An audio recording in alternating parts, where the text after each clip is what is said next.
पिछले एपिसोड में युहाव ने ये गोई को समझाने के लिए कोशिश किया था कि वो कोई इविल सोल मास्टर नहीं है, लेकिन फिर भी ये गोई उसकी बात मानने के लिए रेडी नहीं थी। इसीलिए युहाव ने अपने पावर का यूज करके उसे अपने अंदर खींच लिया था। जिसके बाद अगले सीन में हम देखते हैं कि मास्टर सुवान भी ये सारी चीजें देख रहे होते हैं और फिर वह कहने लगता है कि इस लड़के ने तो कमाल कर दिया, क्योंकि उसने अंडरग्राउंड सोल मेंटर कंपटीशन के चैंपियनशिप को भी जीत लिया। इसके बाद मास्टर सुवान डिसाइड करता है कि अब उनको इसके बारे में कुछ भी नहीं करना चाहिए और इसीलिए वो डिसाइड करते हैं कि वो युहा और काइतो के बाहर आने का वेट करेंगे, क्योंकि अगर उन्होंने इसके बारे में कोई भी एक्शन लिया तो फिर इसके वजह से एनिमी को इनके बारे में पता चल जाएगा। तभी हम देखते हैं कि शिशु अलायंस का लीडर भी इस बात से काफी खुश हो गया था और फिर वो कहता है कि मेरा शिशु अलायंस इसके चैंपियनशिप को जीत गया। जिसके बाद हम देखते हैं कि वो सेंगुआन को भी चिढ़ाने लगता है और फिर कहता है कि क्या अब तुम इसके बारे में कुछ कहना चाहोगी, लेकिन हम देखते हैं कि सेंगुआन इसके बारे में कुछ भी नहीं बोलती और फिर वो चुपचाप वहाँ से चली जाती है। वहीं दूसरी तरफ हम देखते हैं कि गुओजोंग वेयर हाउस में आया हुआ था, जहाँ वो भागते हुए तुरंत चेक करने के लिए अंदर जाता है ताकि वो देख सके कि सब कुछ लूट गया या फिर अभी भी यहाँ पर कुछ बचा हुआ है। इसके बाद हम देखते हैं कि वो चारों तरफ घूमकर देखने लगते हैं, लेकिन असल में यहाँ पर तो कुछ भी नहीं बचा हुआ था और इसीलिए हम देखते हैं कि वो इस बात से और ज्यादा गुस्सा हो जाता है। वहीं दूसरी तरफ हम देखते हैं कि यूलिंग युहाओ को सन मून ईडर देने के लिए रेडी हो गया था, जहाँ वो इसकी तारीफ करना भी शुरू कर देता है और कहता है कि तुम्हारे पास में सच में बहुत ही शानदार टैलेंट है, जिसके लिए मैं सच में तुम्हारी तारीफ करता हूँ। लेकिन इसके बाद वो इसे कहता है कि मैं तुम्हारे साथ अकेले में कुछ देर के लिए मिलना चाहता हूँ ताकि मैं तुम्हें सन मून ईडर के सीक्रेट के बारे में एक्सप्लेन कर सकूँ। लेकिन तभी हम देखते हैं कि शिशु अलायंस की डिप्यूटी लीडर भी यहाँ पर आ जाती है, जो इसे कहने लगती है कि अगर तुम इसके साथ में बात करना चाहते हो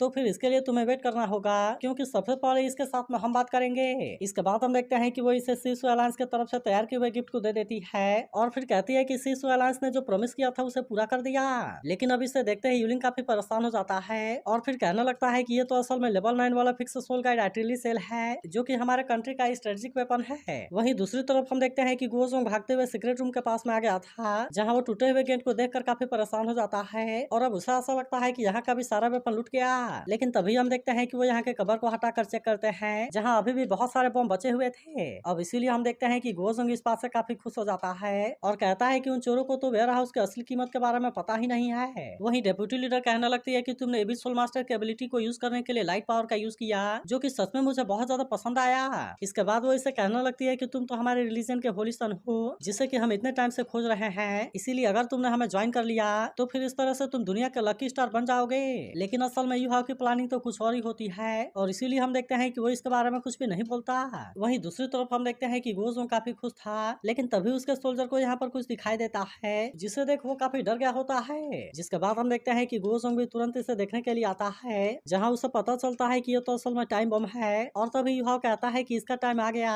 जिसके तुरंत बाद यहाँ पर ब्लास्ट होना शुरू हो जाता है। लेकिन असल में ये धमाका बहुत ही बड़ा था, इसीलिए हम देखते हैं कि सभी इस बात से काफी परेशान हो जाते हैं और किसी को भी समझ में नहीं आता कि अचानक से क्या हो गया और ये जगह अचानक से हिलने क्यों लगी। वहीं हम देखते हैं कि यूलिंग भी इस बात से काफी परेशान हो गया था और फिर कहता है कि आखिरकार यहाँ पर हुआ क्या। लेकिन अब हम देखते हैं कि कोई भी इसके बारे में कुछ नहीं कर पाता और फिर ये ब्लास्ट बहुत ही तेजी से चारों तरफ फैलने लगती है, जिससे देख सोल्जर भी अपनी जान बचाकर भागने की कोशिश करते हैं, लेकिन अब असल में कोई भी इसके सामने कुछ नहीं कर पाता और हम देखते हैं कि ये पूरी जगह बहुत ही तेजी से डिस्ट्रॉय होने लगती है। मगर वहीं हम देखते हैं कि युहा और काई तो अब इसके बारे में कोई देरी नहीं करते और इसीलिए वो भी यहाँ से निकलने के लिए रेडी हो जाते हैं। मगर तभी हम देखते हैं कि मास्टर सुवान भी यहाँ पर आ जाते हैं, जो इनसे कहने लगता है कि हर कोई सेफली यहाँ से निकल गया, इसीलिए अब केवल तुम दोनों ही यहाँ पर बचे हुए हो और मैं चाहता हूँ कि तुम भी जल्दी से यहाँ से निकल जाओ। तभी हम देखते हैं कि ब्लास्ट के बारे में सन मून एम्पायर के लोगों को भी पता चल गया था, जिसके बारे में जानकर वे सभी भी इस बात से पूरी तरह से हैरान होते हैं। वहीं दूसरी तरफ हम देखते हैं कि बुसी और बाकी लोग भी यहाँ से निकल गए होते हैं, लेकिन वेनार ऐसे सीन को देख पूरी तरह से हैरान थी और फिर कहती है कि क्या इसे स्ट्रिक ने किया। तब इस पर बुसी कहता है कि उनके अलावा और कोई ऐसा कर ही नहीं सकता और इसके बाद हम देखते हैं कि वे भी यहाँ से निकल जाते हैं। वहीं दूसरी तरफ हम देखते हैं कि शिशु अलायंस वाले भी पूरी तरह से हैरान होते हैं और फिर कहते हैं कि सन मून एम्पायर का लुक तो पूरी तरह से चेंज हो गया। जिसके बाद हम देखते हैं कि गोजुंग भी इस बात से परेशान हो गया था और वो तुरंत ही अपने ग्रैंड चिल्ड्रन को बचाने के लिए चला जाता है, जहाँ वो कहने लगता है कि अगर मैंने इनको सही समय पर पहले से नहीं निकाला होता तो फिर ये भी उसमें मर गए होते। वहीं दूसरी तरफ हम देखते हैं कि मास्टर सुवान भी काफी खुश हो गए होते हैं और फिर युहा और काइतो की तारीफ करते हुए कहते हैं कि तुम एकेडमी के द्वारा ट्रेन किए गए सबसे सक्सेसफुल एक्सट्रीम इंडिविजुअल सोल्जर हो। लेकिन इसके बाद हम देखते हैं कि वे भी यहाँ पर कोई देरी नहीं करते और फिर तुरंत यहाँ से निकल जाते हैं, जबकि वहीं हम देखते हैं कि बाकी लोग पहले से यहाँ से निकल गए होते हैं और वे दूर से खड़ा होकर ये सारा नजारा देख रहे थे। लेकिन वहीं हम देखते हैं कि टियान के आंखों के सामने उसका पूरा एम्पायर जल गया था, जिससे वो बचाने के लिए कुछ भी नहीं कर पाया होता। इसीलिए हम देखते हैं कि वो इस बात से काफी उदास होता है, जबकि जूजी उसे संभालने के लिए कोशिश करती है। मगर वहीं हम देखते हैं कि वेयर हाउस के आसपास आसपास में जो भी जगह थी उनमें से कोई भी जगह नहीं बची होती और वे सभी इसमें पूरी तरह से जलकर राख हो गए होते हैं। लेकिन वही उधर हम देखते हैं कि ट्रियान को अभी भी इसके पीछे का मास्टरमाइंड के बारे में कुछ पता नहीं चला था। लेकिन वही उधर हम देखते हैं कि ट्रियान को अभी भी इसके पीछे का मास्टरमाइंड के बारे में कुछ भी पता नहीं चला था। इसीलिए वो इस बात से काफी गुस्सा होने लगता है और फिर कहता है कि इसके पीछे है कौन। लेकिन तभी इसी वक्त हम देखते हैं कि कुछ सोल्जर यहाँ पर आ जाते हैं जो इसे इसके बारे में बताते हुए कहते हैं कि ये सब आर्सेनल में ब्लास्ट की वजह से हुआ, लेकिन इसमें किसी भी सिविलियन की मौत नहीं हुई है। लेकिन अब इसके बारे में सुनते ही ट्रियान और ज्यादा गुस्सा हो जाता है और फिर इनसे पूछता है कि इसके अलावा वहाँ पर और क्या हुआ। जिसके बाद हम देखते हैं कि वो सोल्जर इस बात से काफी डर गया था और फिर बताता है कि वहाँ से सारे रेयर मेटल की चोरी हो गई है और इसके अलावा गोजोंग भी इसमें मारे गए। जिसके बाद हम देखते हैं कि इसके बारे में जानकर ट्रियान और ज्यादा गुस्सा हो जाता है, लेकिन आखिरकार वो इसके बारे में कुछ कर भी नहीं सकता। तब इस पर जूजी कहती है कि मिंगडू पर यह अटैक कोई छोटी बात नहीं है और इसीलिए मुझे डर है कि कल का इम्पीचमेंट मेमोरियल इतना आसान नहीं होगा। इसीलिए मुझे ऐसा लगता है कि भले ही आप क्राउन प्रिंस हैं, लेकिन फिर भी आप केवल रीजन के जैसे एक्ट कर रहे हैं। तब इसके ऐसी बात सुनकर ट्रियान कहता है कि मैं रीजन के जैसे काम कर रहा हूँ और इसके बाद हम देखते हैं कि वो इस पर जोर जोर से हंसने लगता है। इसके बाद वो कहने लगता है कि अगर मैं एम्परर होता तो फिर वे मेरे ऊपर महाभियोग कैसे लगाते। इसके बाद वो इनसे कहता है तुम सबको बता दो कि पैसन की हालत काफी खराब थी, जिसकी वजह से फिजिशियन भी उसे बचाने के लिए कुछ नहीं कर सके और आखिरकार उसकी मौत हो गई। इसके बाद अगले सीन में हम देखते हैं कि एक लड़का और लड़की कहीं पर फंसे हुए थे, लेकिन फिर हमें पता चलता है कि इसके पीछे असल में एबिस सोल मास्टर का हाथ है, जिन्होंने अपने पावर का यूज करके इनको कैद कर लिया था और वे अपने आप को बचाने के लिए कुछ भी नहीं कर पा रहे होते। लेकिन अभी भी हम देखते हैं कि वे एबिस सोल मास्टर इनको इतना आसानी से छोड़ने वाले नहीं होते, इसीलिए वे फिर से इन पर अपने पावर का यूज करना शुरू कर देते हैं। जिसके बाद हम देखते हैं कि यहाँ पर कोई फॉर्मेशन एक्टिवेट हो गया था, लेकिन वे अब इनके पावर के सामने कुछ भी नहीं कर पाते और हम देखते हैं कि आखिरकार वे यहाँ पर इनके हाथों मारे जाते हैं। जिसके बाद हम देखते हैं कि ऐसा करके वे एबिस सोल मास्टर इस बात से काफी खुश हो गए थे और फिर वे जैसे ही यहाँ से जाते हैं यह जगह पूरी तरह से चेंज हो जाती है। वहीं दूसरी तरफ हम देखते हैं कि सनमून एम्पायर में चारों तरफ आर्मी को फैला दिया गया था, जहाँ एक रिपोर्टर बताती है कि लास्ट नाइट एक पुराने से फैक्ट्री में ब्लास्ट हुआ, जिसमें वैसे तो किसी सिविलियन की मौत नहीं हुई है, लेकिन अभी भी इसके पीछे का वजह के बारे में पता नहीं चला। इसके बाद वो बताती है कि रीजेंट ने ऑर्डर दिया है, इसीलिए सिटी के सिक्योरिटी की जिम्मेदारी रॉयल सोल इंस्ट्रक्टर ग्रुप के हाथों में है। लेकिन इसके अलावा एक और भी न्यूज है और फिर वो बताती है कि आज सोल मास्टर कंपटीशन का फाइनल मैच होगा। जिसके बाद हम देखते हैं कि बाकी सभी टीम यहाँ पर आए होते हैं और वे सभी इसके लिए काफी एक्साइटेड लग रहे थे। तभी इसी वक्त हम देखते हैं कि नानसुई भी यहाँ पर आ जाती है, जिसे देख एक सीनियर कहता है कि मैंने ऐसा उम्मीद नहीं किया था कि टैंगसेक फाइनल में आ पाएगा और इसीलिए ऐसा लगता है कि मुझे पहले ही राउंड में चोंग टियानसेन से हार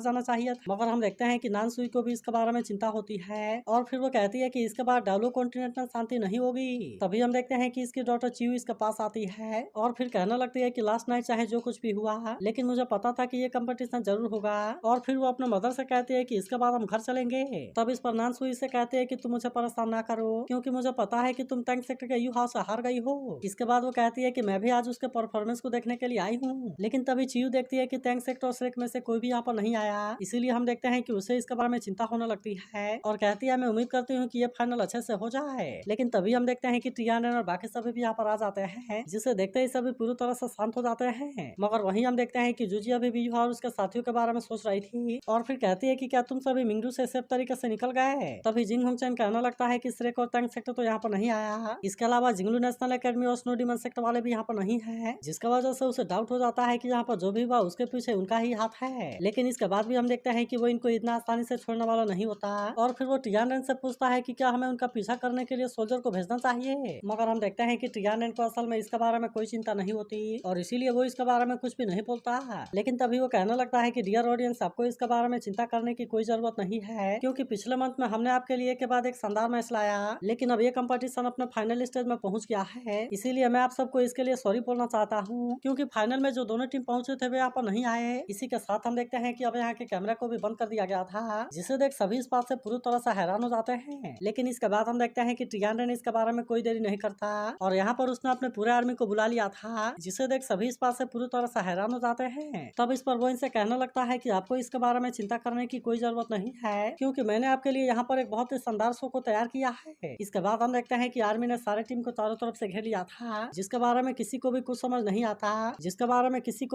नहीं आता, इसीलिए वे सभी इस बात से पूरी तरह से हैरान होते हैं और कहने लगते हैं कि आखिरकार ये क्या होने लगा। जिसके बाद हम देखते हैं कि सभी टीम इस बात से काफी परेशान हो गए होते हैं, क्योंकि अब वे समझ गए थे कि वे यहाँ पर बहुत बुरे तरीके से फंस गए हैं, जिसके वजह से वे अब इसके सामने कुछ भी नहीं कर सकते। तभी इसी बीच हम देखते हैं कि विश्व मेंटर का ग्रुप यहाँ पर आ गया था, जो इनसे कहता है कि कोई भी कुछ करने की गलती नहीं करेगा। जिसके बाद हम देखते हैं कि जूजी भी इस बात से हैरान हो गई होती है और फिर कहती है कि यह तो असल में इविल सोलमेटर का ग्रुप है जो कि सनमून एम्पायर के 5 सबसे ताकतवर सोलमेटर के ग्रुप में से एक है। अब इसीलिए हम देखते हैं कि जूजी इस बात से और ज्यादा हैरान होती है और कहती है कि इसने तो इतने हाई लेवल वाले ग्रुप को भी अपने साथ में मिला लिया। तभी वो कहने लगता है कि लास्ट नाइट वाले अटैक में मिंगडू को बहुत ज्यादा लॉस हुआ। इसके अलावा लेट टेम्पर भी इसमें गुजर गए जिसकी वजह से पूरा मिंगडू सिटी मार्शल लॉ के अंडर में है। तभी हम देखते हैं कि चियो अपने सोल रिंग को भी एक्टिवेट नहीं कर पा रही होती जिस पर नान सुयु से कहती है कि हमें पॉइजनस कर दिया गया है जिसकी वजह से हम अपने पावर का यूज नहीं कर पा रहे। वहीं हम देखते हैं कि बाकी लोग भी यहाँ पर कुछ नहीं कर पा रहे थे और इसीलिए वे सभी भी यहाँ पर बहुत बुरे तरीके से फंस गए होते हैं। इसके बाद टिया ने इनसे कहने लगता है कि अगर वे दोनों टीम यहाँ से चले गए तो क्या हुआ, लेकिन अब इन्वेस्टिगेशन करने में तुम्हें हमारी हेल्प करनी होगी। जिसके बाद हम देखते हैं कि इनके पास में और कोई रास्ता नहीं होता और इसीलिए वे इनकी बात मानने के लिए रेडी होते हैं। तभी हम देखते हैं कि चियो काफी परेशान होने लगती है और फिर वो अपने मदर से पूछती है कि हम इसके बारे में क्या करें। तब इस पर नान सुई कहती है कि मौका मिलते ही तुम तुरंत यहाँ से निकल जाना। वहीं जूजी कहने लगती है कि श्रेक और तंग सेक्टर तो यहाँ से चले गए, लेकिन इसके बाद भी हम देखते हैं कि टियानेन को इसके बारे में कोई चिंता नहीं होती और फिर वो कहता है कि चाहे मैं कुछ भी कर लें लेकिन उनके पास में सर्वाइव करने का कोई चांस नहीं होगा। वहीं दूसरी तरफ हम देखते हैं कि मास्टर स्वान और बाकी सभी एक जंगल में आ गए होते हैं जहाँ वे काफी टाइम से ऐसे ही चलते जा रहे थे लेकिन अभी तक भी इनको कोई किनारा नहीं मिला था। अब इसीलिए हम देखते हैं कि वांग को इसके बारे में चिंता होने लगती है और फिर वो कहती है कि यहाँ का फॉग मुझे बहुत ही अजीब लग रहा है लेकिन फिर भी मुझे नहीं पता कि इसके साथ में क्या गड़बड़ है। तभी हम देखते हैं कि वांग चियो को भी इसके ऊपर डाउट होने लगा था और फिर कहती है कि वैसे तो ये फॉग पॉइजनस नहीं है लेकिन इसके बाद भी ये बहुत अजीब है। तभी हम देखते हैं कि सियाओ भी इस बात से परेशान होने लगती है और फिर कहती है कि मुझे भी इसमें अच्छा नहीं लग रहा। लेकिन तभी इसी बीच हम देखते हैं कि युहाओ को यहाँ पर इसका छोड़ा हुआ मार्क नजर आता है, इसीलिए वो इस बात से काफी परेशान हो गया था